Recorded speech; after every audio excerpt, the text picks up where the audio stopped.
Chicago and the Philippines.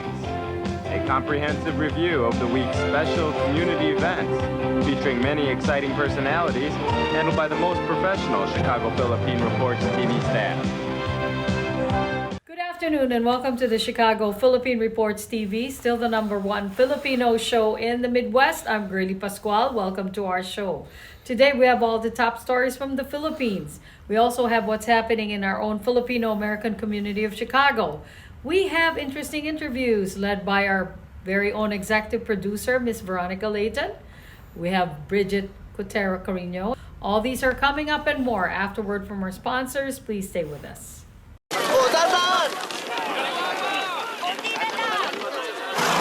Yan! Dito na! Perfect!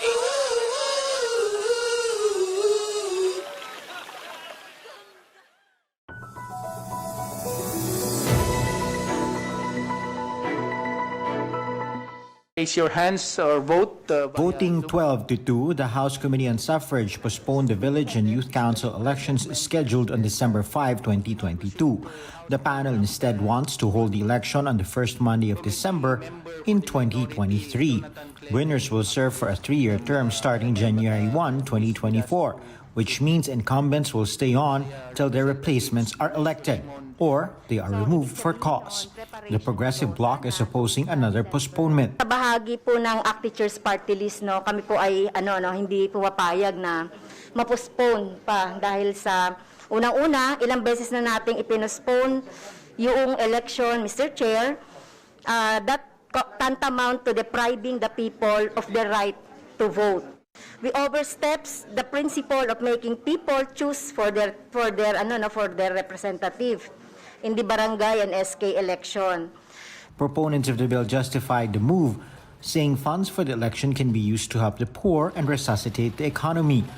Others cited political healing and unity, the ongoing pandemic, and the need to allow incumbents to finish programs derailed by the lockdowns. The national and local elections have just been concluded this 2022. To conduct barangay and Sangguniang Kabataan elections this year would definitely add to the present division of the electorate. Roughly 2 years were lost for our elected officers to carry out their regular mandate. It is only fair that we make up for this year's continuity in the implementation of our barangay-level programs and projects stand as the best interest for our communities. Other stakeholders like the Liga ng mga Barangay, the League of Municipalities, and the National Youth Commission also voiced support for the measure.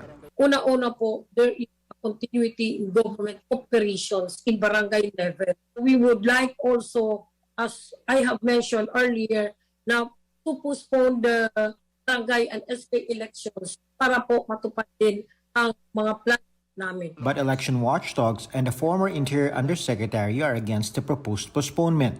We believe that the said election has long been overdue, being postponed for 3 times already. Primarily because we see that elections have to be conducted periodically and regularly to uphold the right of every citizen to assess and judge the leaders that they elect. We are also preparing to a more important elections in 2025 and 2028.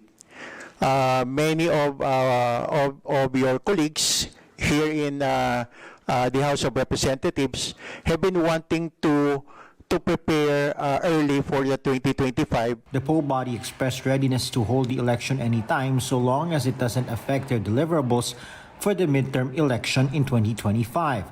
And until the House approves the bill, the COMELEC says they will continue to prepare for the Village and Youth Council elections set on December 5. The Senate will have its own hearing next week, but Senator Jinggoy Estrada says they want to hold the election on May 2023. Via Times, vital news, vibrant views for the Filipino-Asian communities in Chicago. Via Times for your most interesting and exciting reading and your party coverages. Via Times has very interesting columnists. You name it, Via Times has it. Law, Filipino news, dentistry, immigration, humor, serious opinions, health, beauty, mysticism, Bata Corner, showbiz, and intelligently written editorials. Call Via Times at 773-866-0811.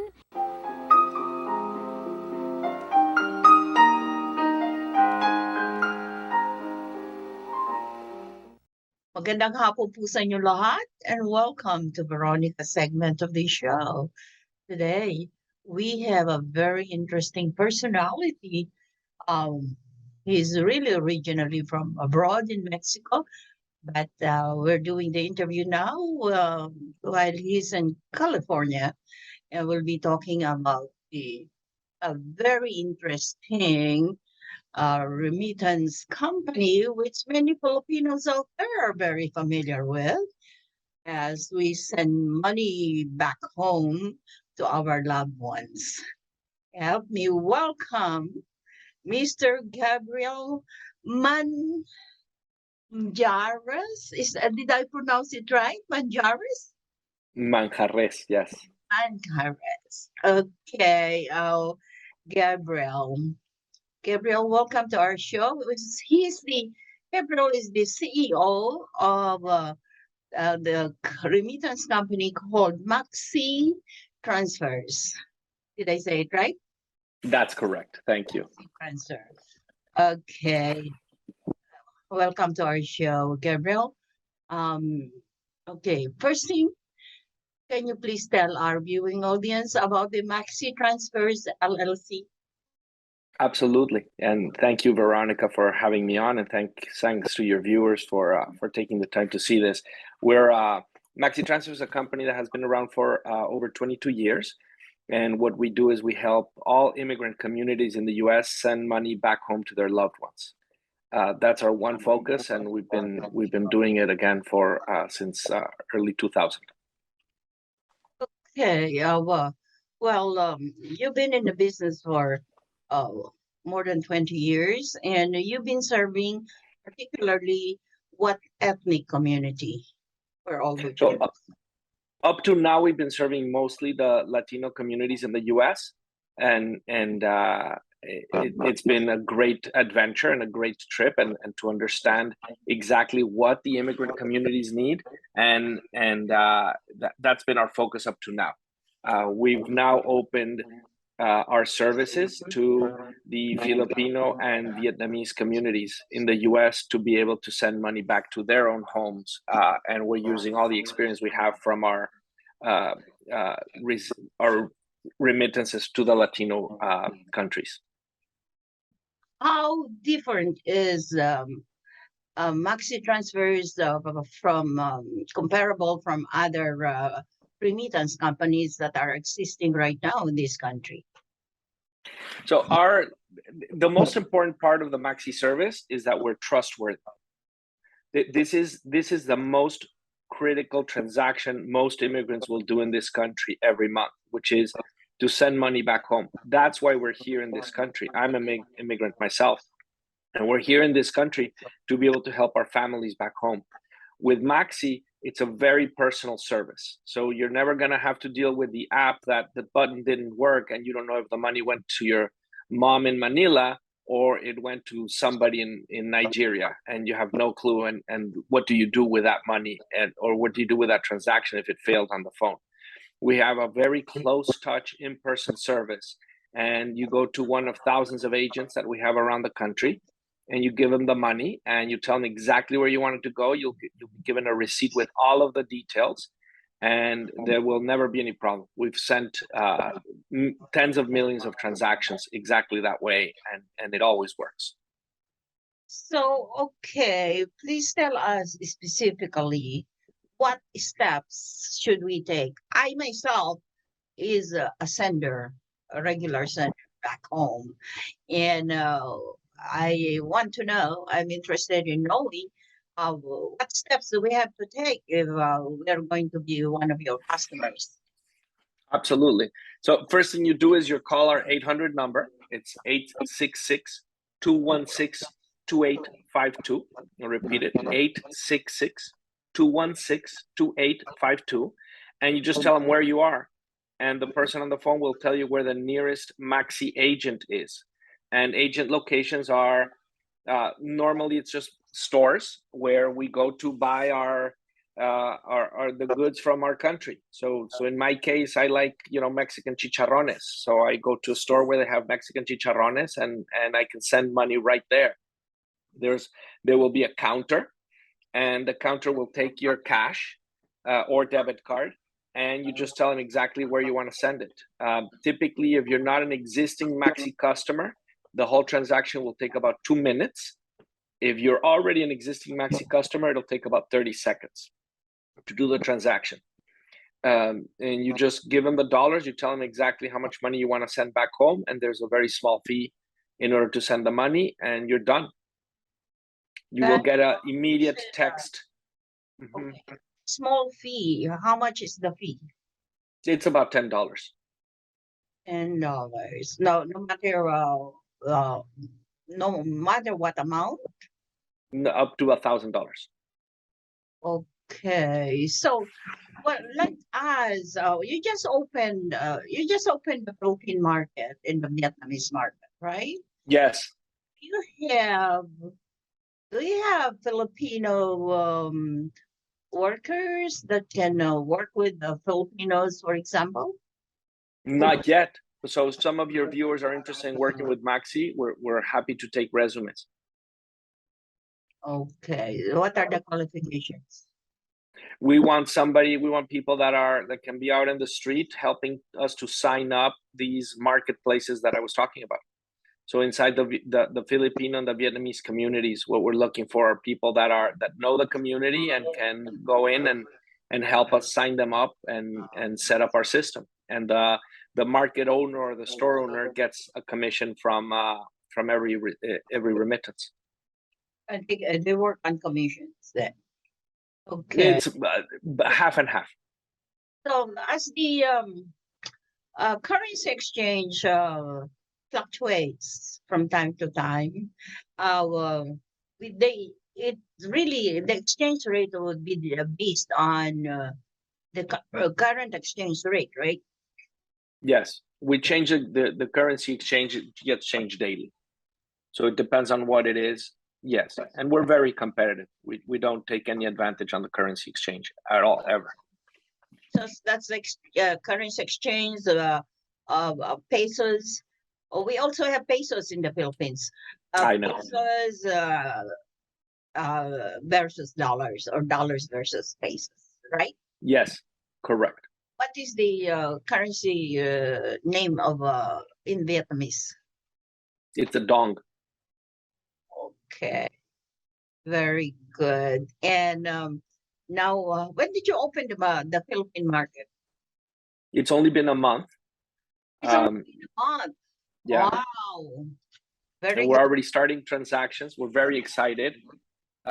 We really, we're focusing a lot in California. We're doing a lot of things in Chicago. So we really want to get this going. We know that there's a big need for the community to send money back home with somebody that will treat them honestly, and with somebody that will treat them with respect, and somebody that will treat everybody with utmost confidence that this transaction will happen, and it'll happen exactly as we tell you, exactly when we tell you.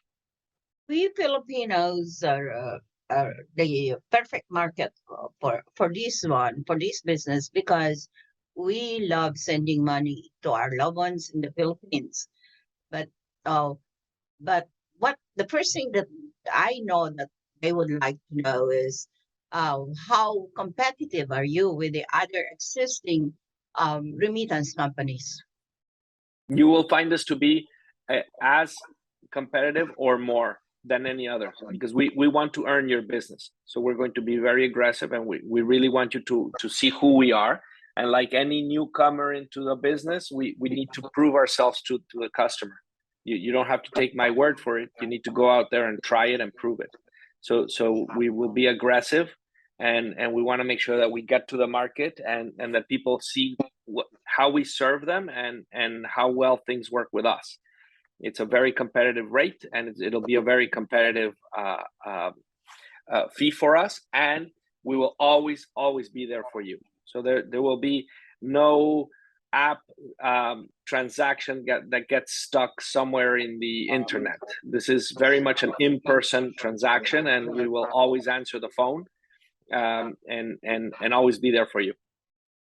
Wow. How long will it take for the money transfer from here to the Philippines? It's instantaneous. How much? How many? Instantaneous. Instantaneous right away? Yes. Oh, wow. Great, terrific. Okay. In the Vietnam and Philippines are both Asian countries, and you started with them. Why did you choose both of them to start with? And if you are also thinking of expanding to other Asian countries later on. We might expand, but right now we're focusing on these two countries because we believe that the immigrant communities from both Philippines and Vietnam and the United States really have this need. And we don't want to overextend ourselves. We want to make sure that we serve every single customer the way they deserve to be served. We've been focused 100% on the Latino markets for almost 22 years. So we want to make sure that when we start on the Asian markets, we're starting with the communities that we believe need it the most, and will also respond very well to our services. Okay, Gabriel, for how long have you been serving as CEO of Maxi Transfers? I've been in the company for 2 years. It's been a very been very proud to lead this company for the last 2 years. And when I joined, this was one of the reasons I joined, was precisely to expand our services. And this is it's taken us some time, because setting this up in order for someone from Manila that lives in Dallas or lives in Chicago or lives in Los Angeles to be able to send money instantaneously back home is a big project. And that's one of the first things that I did when I started as CEO 2 years ago. And now we're finally realizing the dream. Who do we contact if right now there would be someone interested in joining your company? They can contact me directly. It's Gabriel at maxillc.com. GABRIEL at maxillc.com. Okay, you heard that. Happy to take all your emails. I respond to everybody. Okay, terrific. Good CEO, responding to everybody. Okay, but in hiring, isn't it? It will be kind of strict because there's an SEC guidelines for handling money, public money so far. No, thank you. That's a fantastic question. No, we don't. The salespeople that we hire do not handle any of the money. This is all for the agents themselves. The agent is the person that owns the store where our computer would be. And that store already has everything they need in order to be a Maxi agent. So we're looking for the store owners that serve the Filipino communities, and we're also looking for the people that know the store owners that serve the Filipino communities. All right, terrific. Good service.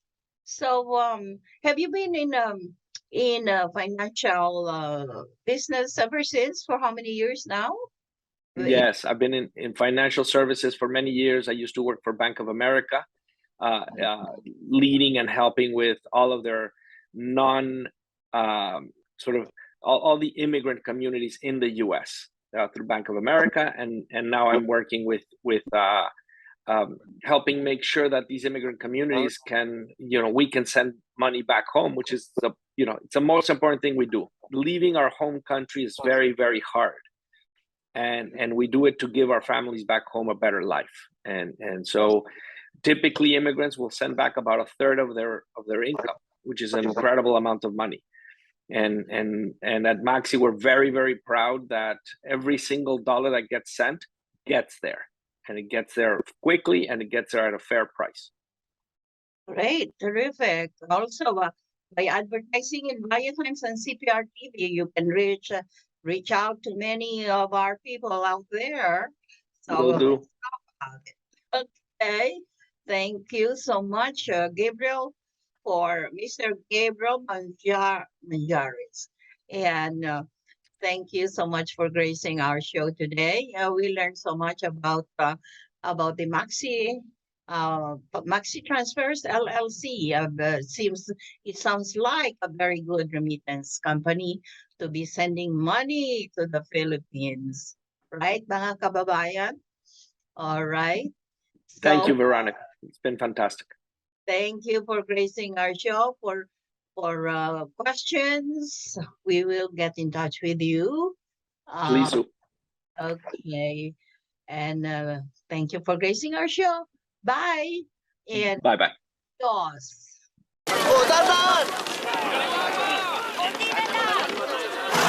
Yan! Dito na!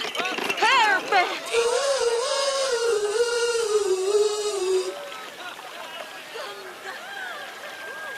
Magandang hapon po sa inyo lahat. And welcome to Veronica's segment of this show. Today I have a very interesting Filipino personality. And he is actually very well known, as far as I'm concerned, a well known pianist in the world. I mean, in the world of music. Okay, and let's be welcome in our show, Mr. Victor Santiago Asuncion. We have interviewed him several years ago, and love to welcome him back. Welcome to our show, Victor. Thank you so much, Veronica. It's so good to see you again after so many years. Yeah, and we still, I think, look good for our age now. Right, absolutely. Just like fine wine, you know? Yeah. We want to do that. Okay. Okay, Victor, you're here once again for a new project or new performance. Yes. That you'll be doing. Okay. First thing I want to ask, what draws you to music? Oh, that's a heavy question. I think, you know, I think everyone has music inside themselves, and I think mine just needs to be released all the time. So for me, it's like music is life. So it's something that I cannot live without. It's something that I coexist with. So it's like water for me. So, you know, it's something I need. So that's primarily what draws me to it. It's just something that I, you know, need to survive. All right, it must have started during your childhood. I actually started shortly before I turned 11 years old, which is pretty late for most pianists, because a lot of my colleagues started when they were 5 or 6, and some even started when they were 4. Oh my So yeah, so I feel like I'm still catching up. So at my advanced age, I'm still playing catch up in terms of, you know, what I still need to learn and how I play and all of the things. So, what is your educational background in music? So I went to the Philippine High School for the Arts back in the Philippines. This was an arts boarding school that was actually modeled after the Interlaken School for the Arts in Michigan. And this was a project of the former First Lady Imelda Marcos. So I was there for my entire high school for 4 years. And then I went to the University of the Philippines, College of Music in Quezon City. And then I came to the United States. Yes, we are. Yes, absolutely. And so I came to the United States to do further studies, and I went to Manhattan School of Music. I went to the Harrod Conservatory, the Hart School of Music in Hartford, Connecticut, and I ultimately got my doctorate degree at the University of Maryland in College Park, Maryland. All right. So,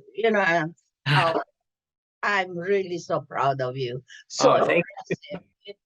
Your background is really very impressive.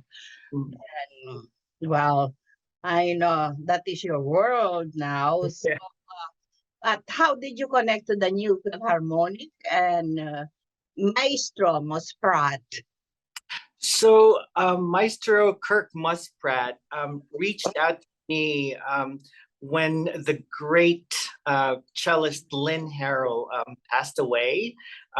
So my association with Maestro Musprat is actually kind of through another great musician that I was associated with for over 20 years. I play with Mr. Lynn Harrell at like many concerts since 1999, and Mr. Harrell was a soloist with Maestro Musprat, and he had recommended me in the past. So when Mr. Harrell died, we connected, and he fortunately decided to invite me to play with one of his orchestras. So yeah, after so many years, I'm finally going to get to work with Maestro Musprat and the New Philharmonic Orchestra. Great, terrific. Okay, my next question is, does Tchaikovsky's Concerto number 1 in B flat minor have any special meaning for you, and what are your challenges? It's this work has a very special meaning to me because I actually had to learn this piece within a few days, many years ago. My manager at the time contacted me and said that there was a soloist in with an orchestra that could not play the concerto because of visa restrictions. So she asked me if I knew the piece. And I said, well, of course, what pianist doesn't know this piece? But she didn't ask me if I played it. And so she asked me if I would do it. And I said, sure, when is the concert? And she said, well, it's not tomorrow.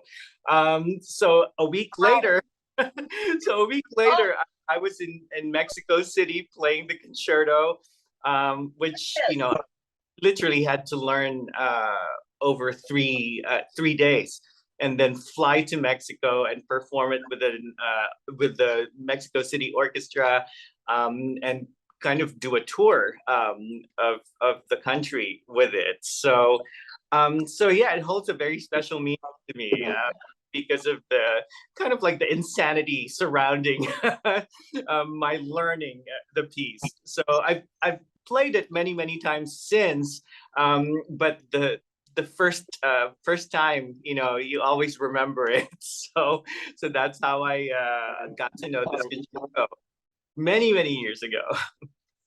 Goodness. Wow, that is really so impressive.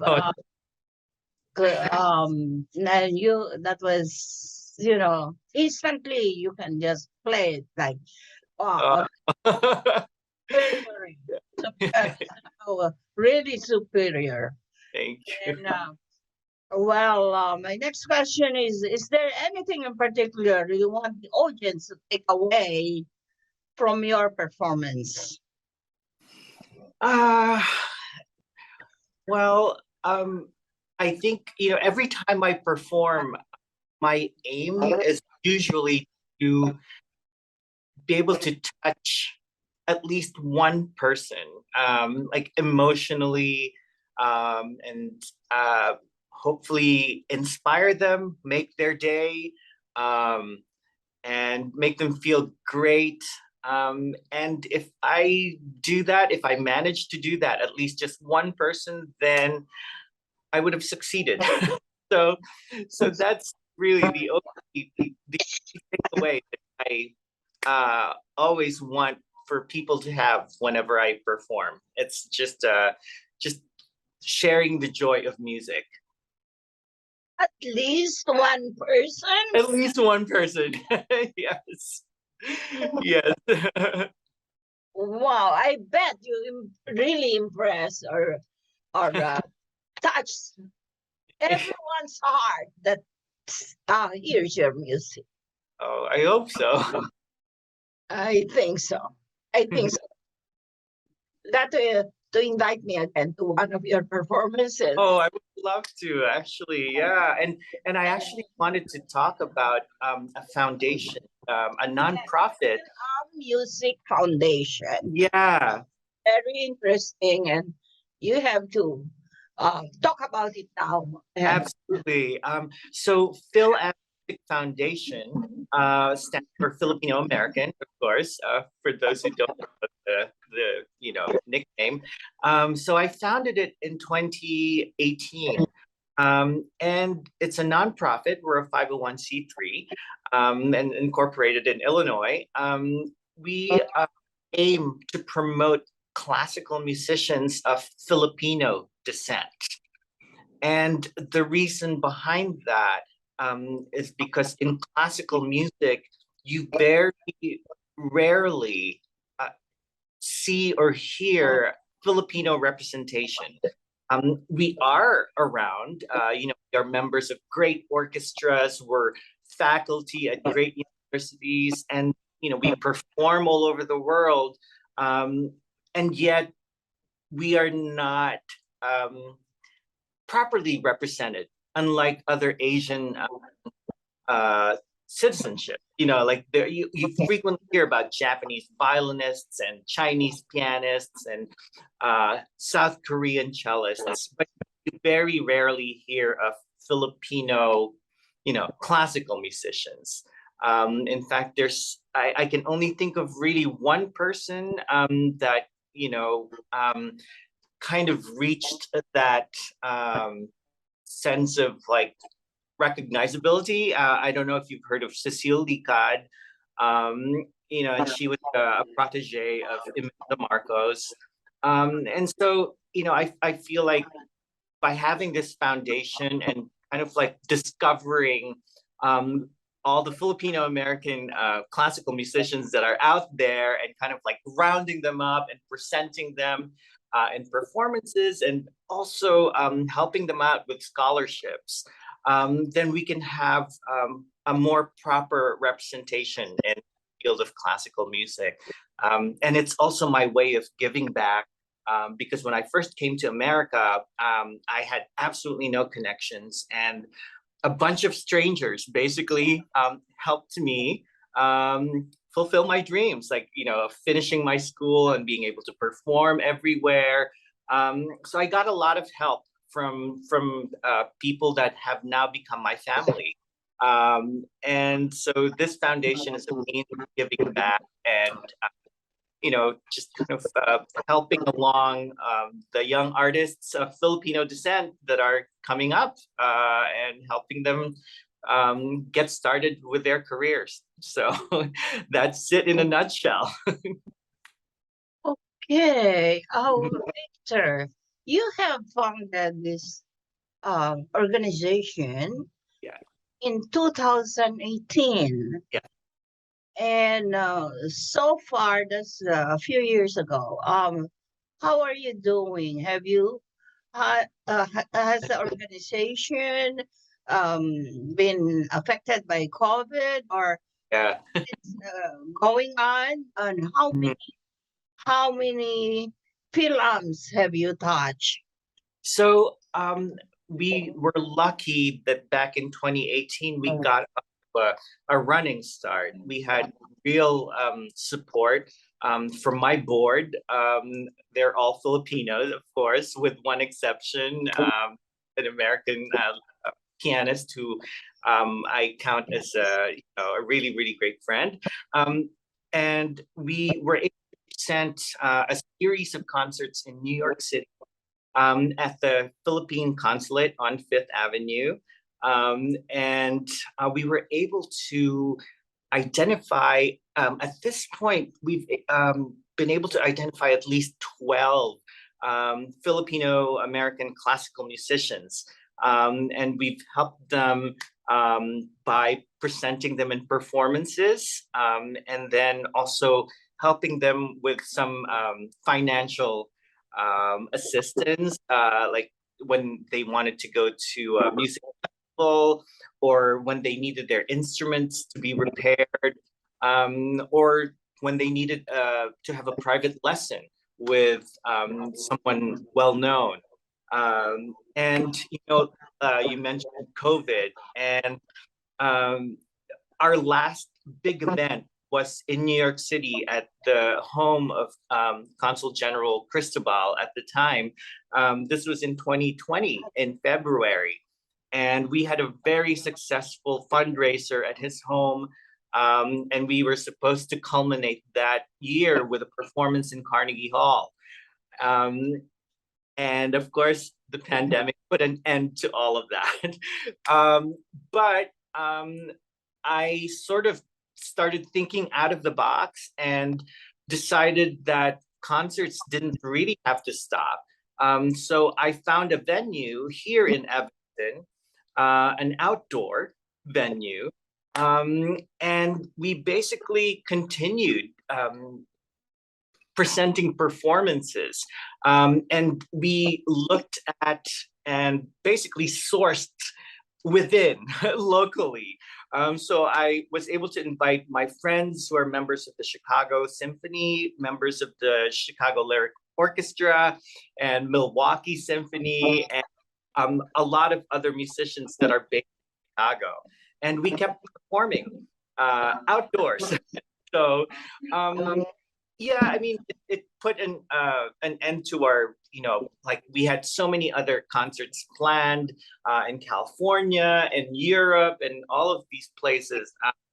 But now that the pandemic is sort of easing up, we've actually planned 2 concerts in Carnegie Hall. One is coming up in November the 6th this year. And we are presenting 3 incredible Filipino-American musicians. And then in May of 2023, we have another concert, and we are presenting another incredible young violinist who is currently studying in New York City. So I think we're slowly getting back on track. And hopefully, we can continue to expand. We have planned performance in Canada, and I also just came back from a small European tour where I also performed with a Filipino-American cellist. So we're just trying to get back into the swing of things. So hopefully with COVID easing up, we can keep going. Have you tried performing locally in Chicago? Have you tried getting in touch with our Philippine consulate? It sounds to me that you have been doing performances outside of No, so we have a concert series here in Evanston, and we present at least 8 concerts a year. And also we perform at Pianoforte Foundation, which is downtown on Michigan Avenue. And we have been very, very fortunate to have had the support of Consul General Jing Paez. She has attended our performances and many times, in fact, and she has brought a bunch of consuls with her, and she, in fact, also helps me organize the European tour. She reached out to her friends that are working in the diplomatic community and introduced me to them, the ones that are working in London and The Hague, in Amsterdam, and also in Brussels. So we've had a lot of local support from our Consul General here, and we've also had her over here in my house for a little reception. And yes, we're definitely trying to make our mark here, especially in Evanston and in the surrounding areas, because there is a great wealth of audiences that's waiting to be tapped. So yeah, so I hope that answers your question. Okay, very good. can I suggest that for your promotion, please get in touch with Via Times and Cprtv. I really like your foundation. Thank you. I have Mr. Ryan Terro interview you for our next issue for your about your foundation. Thank you so much. That means a lot. Thank you. All right, because Yeah. community wise, the roots you have Yes. promoted Hmm. in our area. I mean, Chicago, Pilam area. Right. So that Right. they would recognize you and about your work. This is really fantastic. I'm telling you. Thank you. Okay, let's get in touch. I will. I have Yes. info and okay. One last question. Sure. There, a question that we have missed that you want for this interview Mhm. that you want to emphasize to our viewing audience. Hmm. Um, actually, I just hope they can make it to our concert. This is on September 24 at 7:30 p.m. and then on the 25th at 3 p.m. And this is at the McCannich Arts Center at the College of DuPage County. And this is with the New Philharmonic Orchestra conducted by the great Maestro Kirk Muspratt. And we are Tchaikovsky Piano Concerto Number 1, B flat minor. All right. Very good. That will be September or August 20th? September 24 and 25. 24 and 25. Yeah. Got it. Okay, that's in the page. The page Yeah. called College. Yes. college. The At page. the McCannich Center for the. Very good, Victor. I really appreciate your appearance on this show. Thank you for having me. Talking to you once again, and just please keep in touch, okay? Absolutely, I will. This is such a great surprise. I had no idea that, I was going to see you today. Yeah, the same thing here. Yeah. Surprise. And Victor, I wish you good luck. Thank And you. well, more good luck to your Thanks. performances, to your art. Okay. Thank you so much. And it will be nice to see you once again. And so keep in touch. Absolutely. Bye. Thank you. Bye. At magandang, I hope you enjoyed our show, mga kababayan. Yeah. This is our another kababayan in our show today. And please, get in touch with us for information, more information about this. Victor Santiago Asuncion performances. Bye. Bye. We would like to welcome all of you to Baladna Jewelry. We have a very big selection of 21 karat gold jewelry imported from the Middle East, from Dubai, Saudi, and Bahrain. And we have a very big selection of diamond. We offer free financing for 6 months, and we have a layaway system which you can leave your stuff for 3 months. We repair gold and we buy old gold. Welcome to Baladna Jewelry. Salamat po. Hello, good day, Cprtv viewers. This is Pastor Ed from Faith Family Worship Center coming to you live once again for our devotion, just a very short devotion. And for our devotion this morning or today, I'd like to read Colossians chapter 1, verses 9 through 14. This is the Apostle Paul's letter to the Colossian church. And this is what he said, starting in verse 9 of chapter 1. For this reason, since the day we heard about you, we have not stopped praying for you. We continually ask God to fill you with the knowledge of His will through all the wisdom and understanding that the Spirit gives. Verse 10, so that you may live a life worthy of the Lord and please Him in every way, bearing fruit in every good work, growing in the knowledge of God, being strengthened with all power according to His glorious might, so that you may have great endurance and patience, and giving joyful thanks to the Father, who has qualified you to share in the inheritance of His holy people in the kingdom of light. And then verse 13 and 14, for He has rescued us from the dominion of darkness and brought us into the kingdom of the Son He loves, in whom we have redemption and the forgiveness of sins. From these passages, we can see how Paul is encouraging the church in Colossae.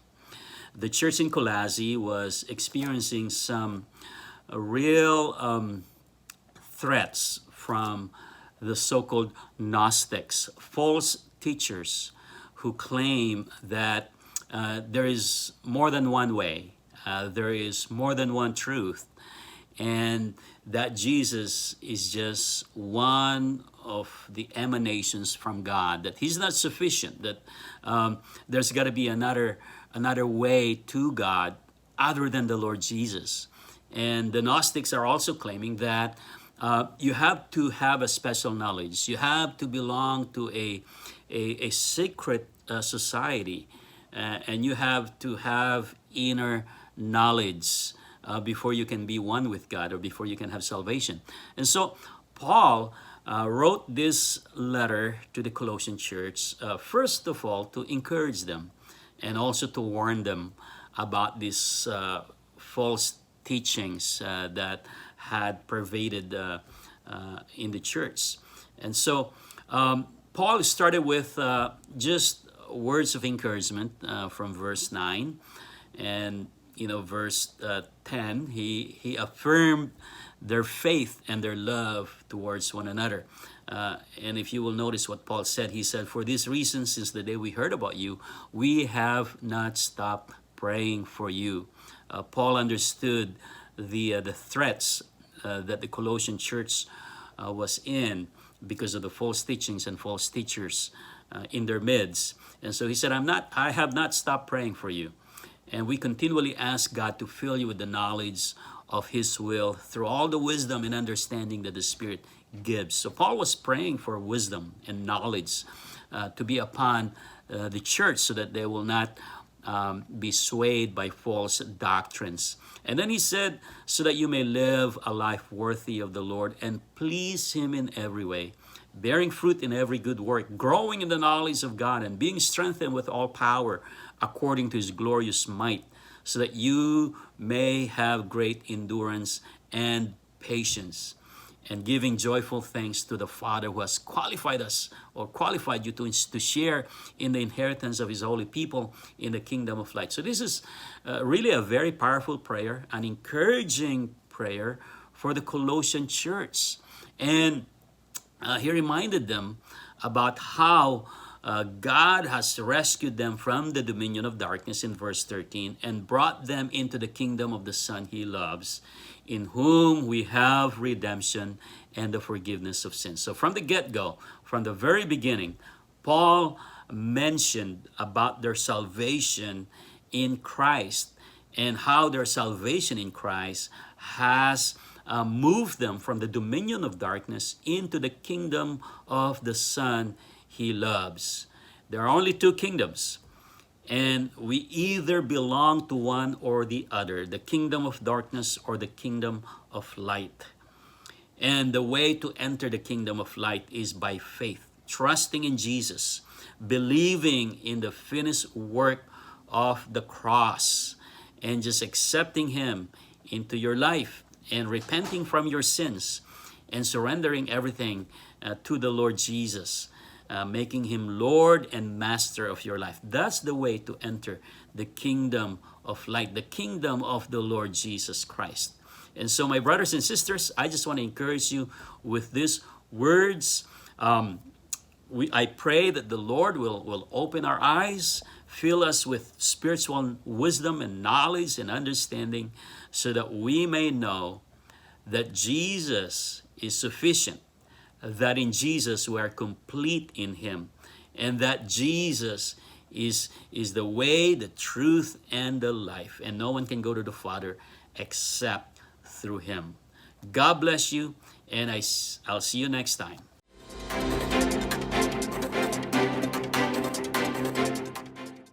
Good afternoon. This is Bridget Carino-Quetta bringing you this week's local news from our community.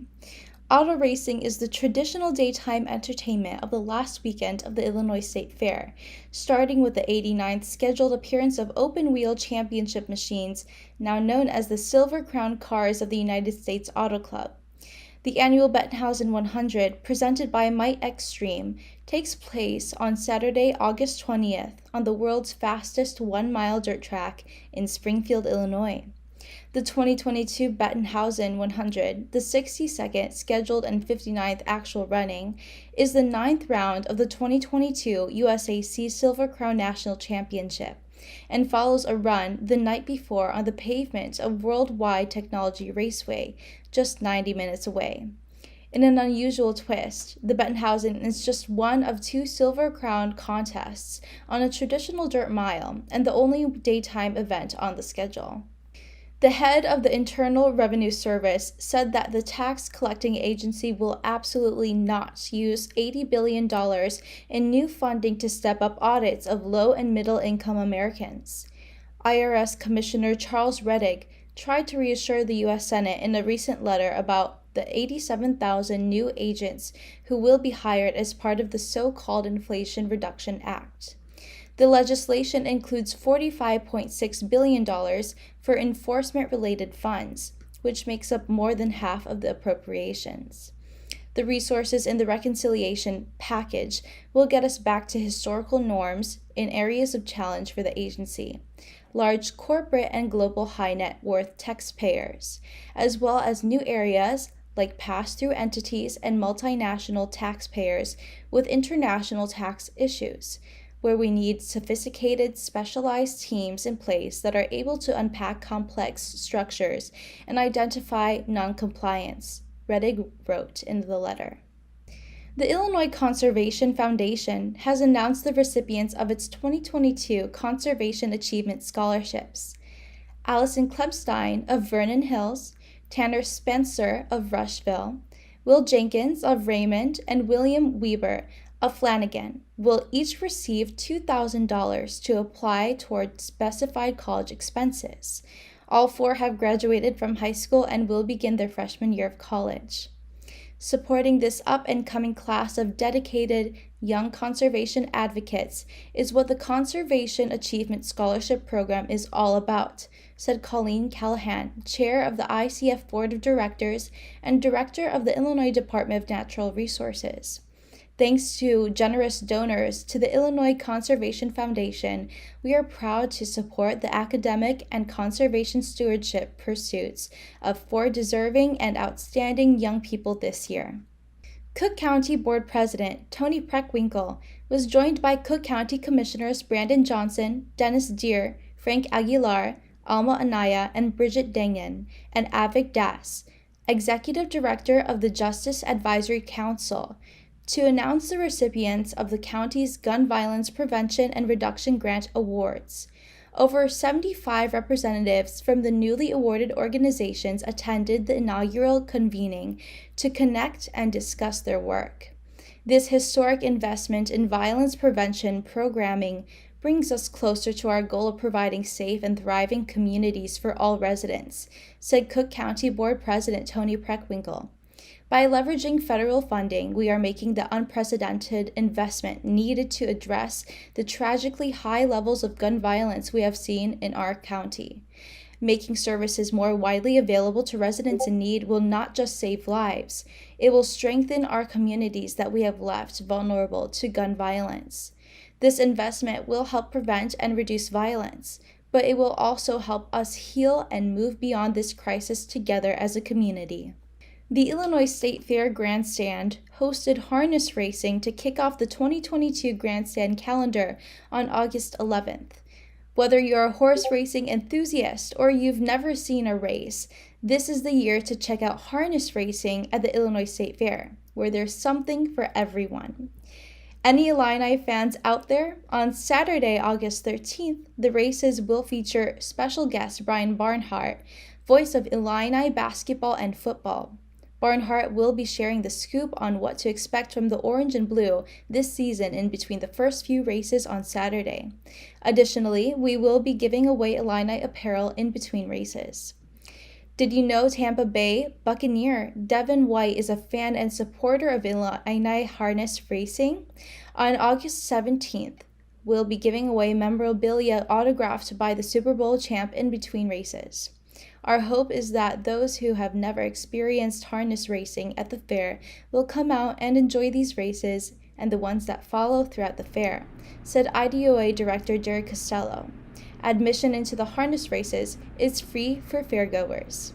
That's all for today. Thank you for watching our news this week. This is Bridget. See you next time.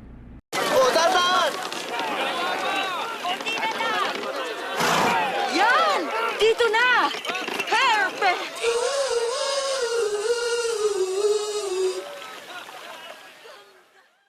And that's our show for today. Thank you all for watching Chicago Philippine Reports TV. We hope you will stay safe and enjoying this day with your family and friends. I'm Maria Girly Pascual. Maraming salamat sa inyong pagsubaybay and we'll see you back here next week.